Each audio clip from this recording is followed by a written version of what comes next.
इस news के sponsor है hotel Medina, मक्का मस्जिद, Bijapur base, Solapur. राज्यात सध्या महानगरपालिकांच्या निवडणुकीची रणधुमाळी सुरूच। आज निवडणुकीसाठी अर्ज दाखल करण्याचा शेवटचा दिवस, त्यामुळे उमेदवारी मिळालेल्या सर्व उमेदवारांनी केला अर्ज दाखल। उमेदवारी न मिळाल्यामुळे अनेक उमेदवारांनी नाराजी व्यक्त केल्याचे समोर, तर अनेक नेत्यांनी ऐनवेळी पक्षांतर करत अर्ज केला दाखल। अशातच आता मोठी बातमी समोर, महानगरपालिकांच्या निवडणुकीत भाजपचा पहिला उमेदवार विजयी झाला।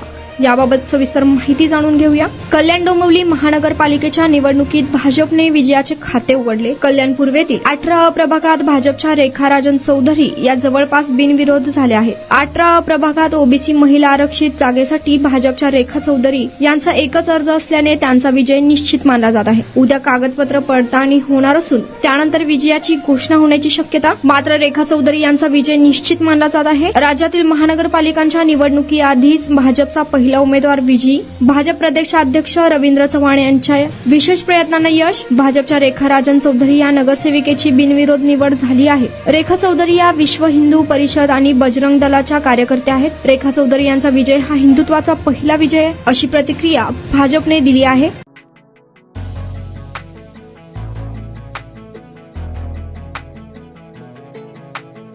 होटल मदीना, एक बार खाओगे तो बार बार आओगे। खास रविवार के दिन सूफियानी बिरयानी और खास जुमा के दिन स्पेशल दालचा खाना, साथ में कद्दू की खीर और शीरखुरमा। हमारे यहाँ मटन दम बिरयानी, चिकन दम बिरयानी, कोफ्ता, अचार, मटन चाप, मटन मसाला, स्पेशल खीमा बिल्कुल ही कम दामों में मिलेगा। हमारा पता मक्का मस्जिद के सामने, बीजापुर बेस, सोलापुर। खास सुबह में लजीज तहारी और पाया भी मिलेगा। प्रोप्राइटर अजहर पटेल।